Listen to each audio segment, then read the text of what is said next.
Hello everyone, welcome to VLGA Connect and the weekly Newsroom segment with Kathryn Arndt, CEO of the VLGA. Hello Kathryn. Hi Chris, how are you going today? I'm going very well, thank you. It's been another very busy week with things moving.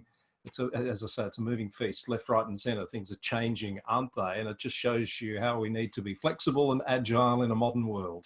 Absolutely, and it's the beauty of the VLGA Connect program. We can, I guess, bring our viewers pretty much up-to-date information as it happens. And, we've had our weekly governance update with Stephen Cooper, which, of course, I know a lot of viewers wait with expectation to find out what's happening, all things governance related. And, it's a good opportunity to report in real time, as they say. It's almost disappointing that some of the episodes we're doing at the moment have a very short shelf life because things change so quickly. And of course, we're expecting more news any day around the availability of mandatory training for the elections and the updating of safe campaigning guidelines now that the Metropolitans area has moved into stage 4 lockdown. You're keeping a pretty close eye on that, of course, Kathryn. Yeah, absolutely. We're in consultation with LGV on a regular basis and also the Minister's Office.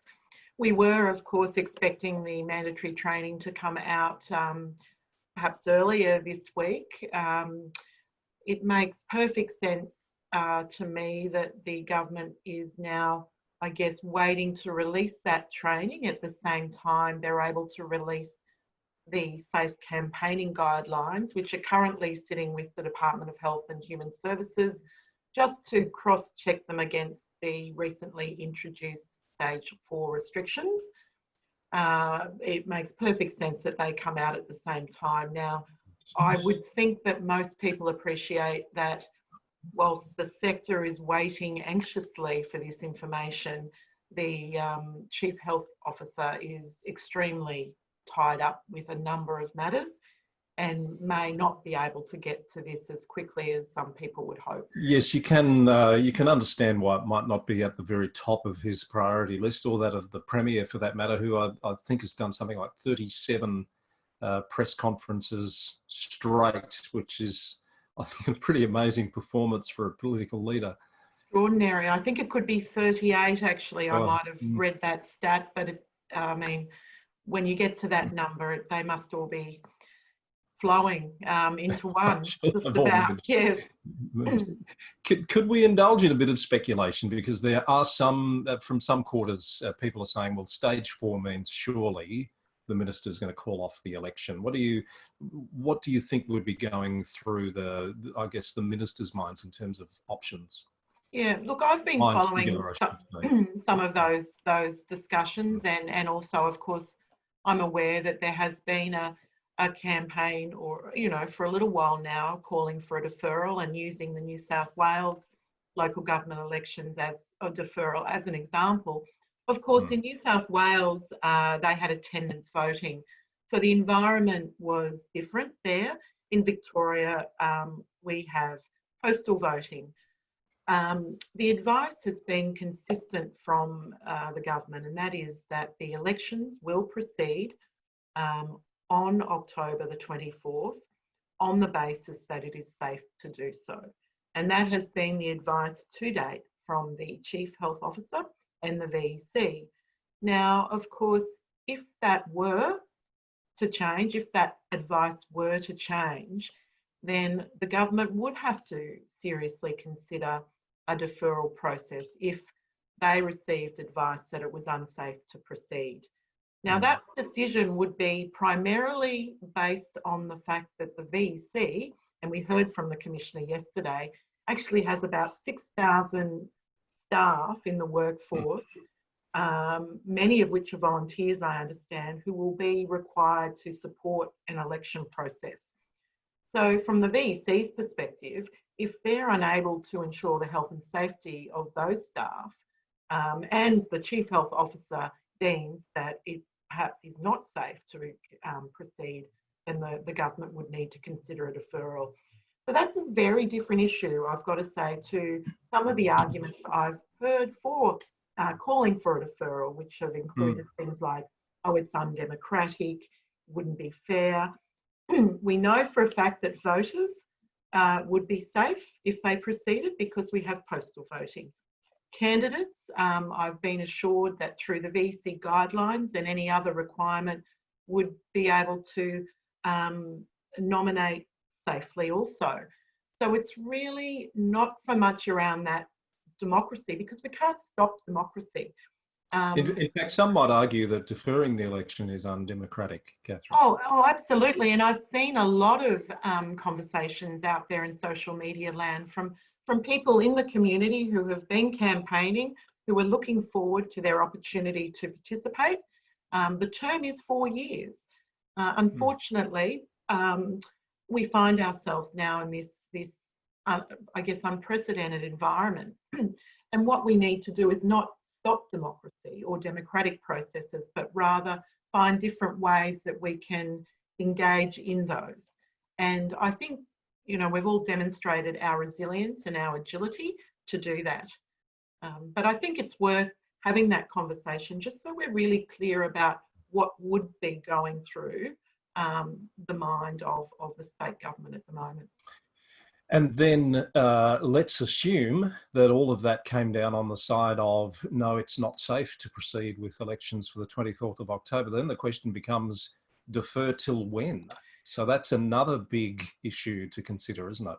Well, it is, because we really don't have that crystal ball to know when the COVID-19 environment will end or in fact dissipate.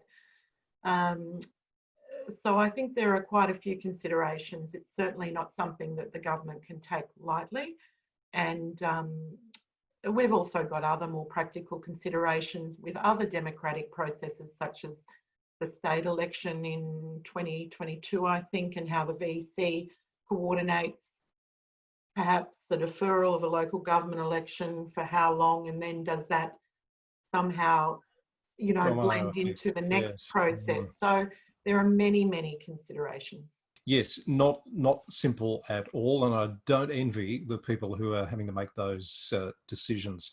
Now, as the Electoral Commissioner made very clearly on our live, or said very clearly on our live panel this week, until such time as it does change officially, he is proceeding with elections and doing everything that's required to give effect to that. He was just one of many terrific contributors to our live panel session about the regulations this week.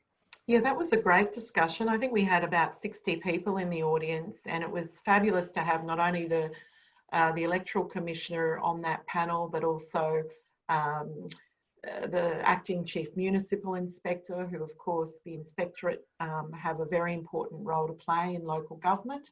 And also Tony Ranich from Hunt and Hunt Lawyers, who has been a counsellor himself. So I thought, well, you know, and in fact, it almost did go for an hour and a half, didn't it, the conversation? It did, yes.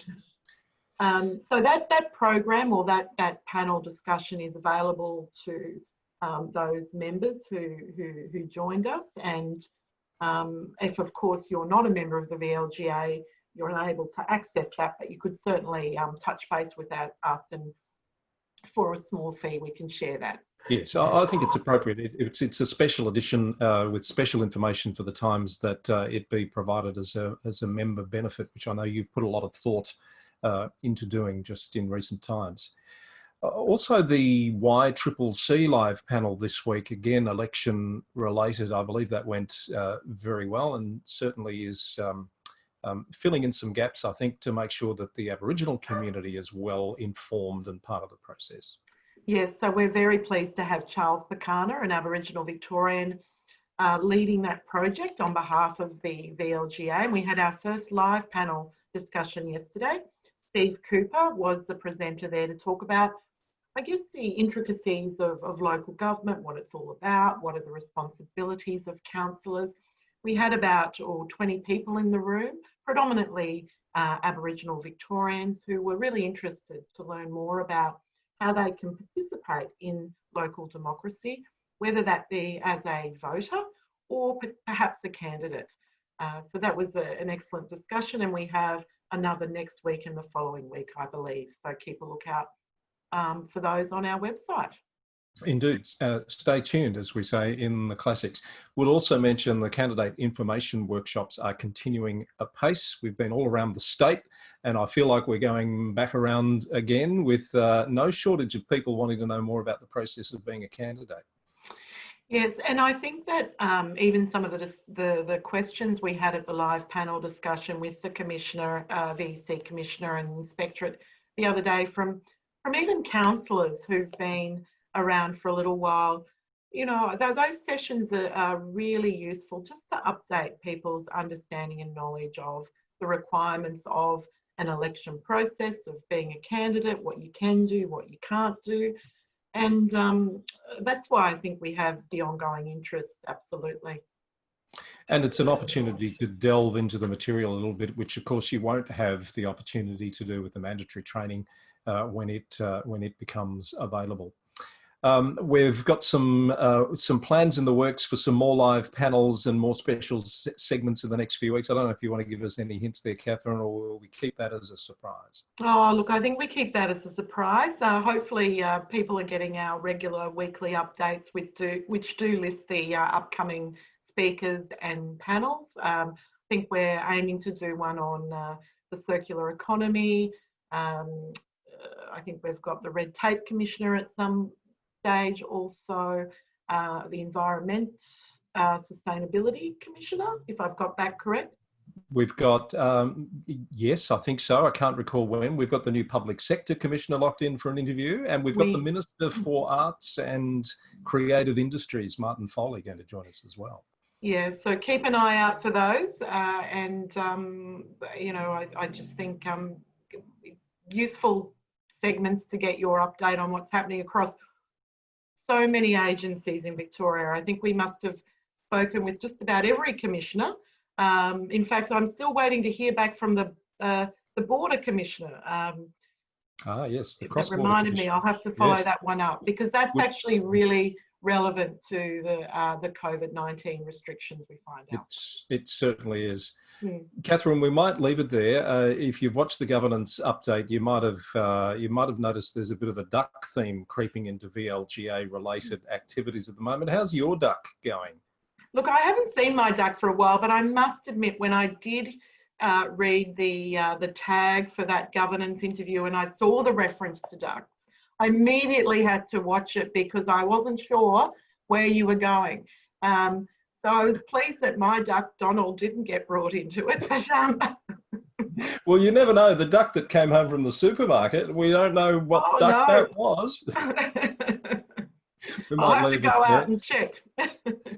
Normally they'd say it's jumped the shark, but today it's jumped the duck. So thank you, Kathryn. Stay safe. Look forward to talking again soon. And rest assured, folks, as news breaks, we'll report it here for you on VLGA Connect. Thanks for joining us. Thanks, Chris.